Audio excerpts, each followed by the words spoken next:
Recently, I had the opportunity to walk through the Two Georges exhibit with the head of the Library of Congress's Exhibit Department, John Powell. And what we're really trying to do in the exhibition is to bring the real Georges to life through their actual papers. So it's like they're talking to us. It's like they're having conversations with each other, because in each case, we have documents from both men from the same period and talking about the same things.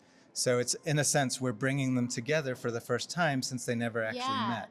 He and the team at the Library of Congress have been working on this exhibit for the better part of 10 years, which, watch me not clock him say that the first time and only hear it on the second go. Like, as far as the planning from idea to seeing this exhibition.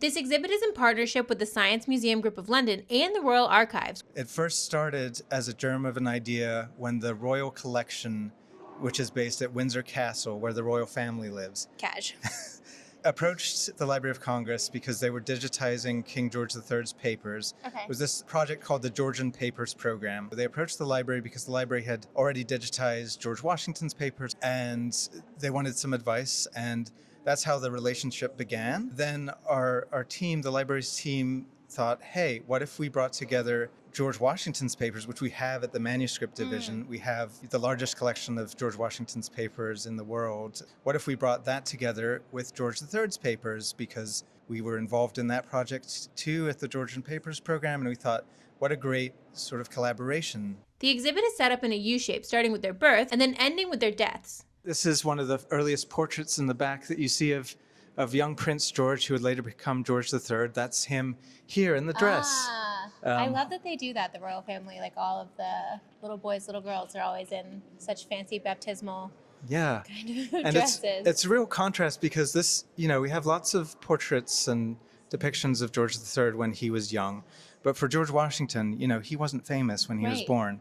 So actually the first portrait that we have of him is he's in his 40s, and this is from the time of the French and Indian War. So this is, we believe, the first portrait of him. This last section of the exhibit, we talk about transitions of power, their final years of life. George Washington retires, leaves office after a second term in 1797, and then he dies just 3 years later. So he doesn't get very long to enjoy his retirement at Mount Vernon. And his death is kind of a shock to people. There's a great outpouring of grief from across the nation. We have funeral orations here from the library's collections. As you work your way through each section, you'll start to realize just how much these two men had in common. Both men owned a copy of this book, and actually George... The same book? The same book, yes. Wow. George III owned the original illustrations as well. I'm so glad that you guys put an exhibit like this together, because it is crazy how many intersections there are between them. Yeah, and we were surprised too, I think, during the creation of this exhibition, that more and more of these things come to light, including the fact that the scientific instruments that we just looked at, both men purchased them from the same shop in London, because there just weren't that many places you could get things like that, right? That's crazy. It's probably no surprise for an exhibit showcasing objects mostly from a library that it's pretty document heavy. However, they're pretty cool documents. For example, the Dunlap broadside, which was printed on July 4th, 1776 as the very first authorized printing of the Declaration of Independence, of which only 26 copies are known to survive. Or George Washington's commission to command the Continental Army. They also have his field diary, which is turned to the page where he's accepting the British surrender. You can also see John and our unseen videographer Elena's favorite artifact, which is Washington's code book. George Washington's actual code book here on the far left. This is the code book that Washington and his ring of spies used during the war to communicate about the British. And you'll see it reproduced in the back here. So you've got numbers representing words that they would write in letters.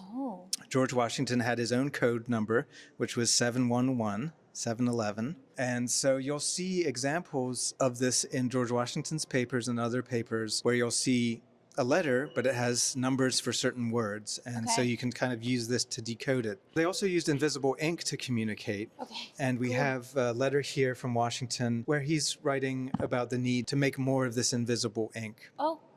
So that they're running low. On the other side of the exhibit, they focus on the era when both men are national leaders, and in George Washington's case, the steps he took to build the presidency. We talk about inventing the presidency because, of course, Washington was the first president. There was no model. All that he knew really was that he didn't want to come off as a king. And so one of the things I find interesting is he sends out these questionnaires to members of his cabinet asking, how do you think I should behave? Do I need to attend these tea parties? Do I need to, that's actually a quote from one of his letters. So he's sort of crowdsourcing help. Which is such a president move to make. Like, that's such an kings had advisors and things like that, but that is really from the beginning of the infancy of the presidency, crowdsourcing of the people. Exactly. What do we want the vibe to be here? We're all pretty lucky because Two Georges Parallel Lives in an Age of Revolution has been extended through July 4th. So if you're in DC or planning a visit, book your free timed entry passes to see this amazing exhibit in one of arguably the most beautiful buildings in the world.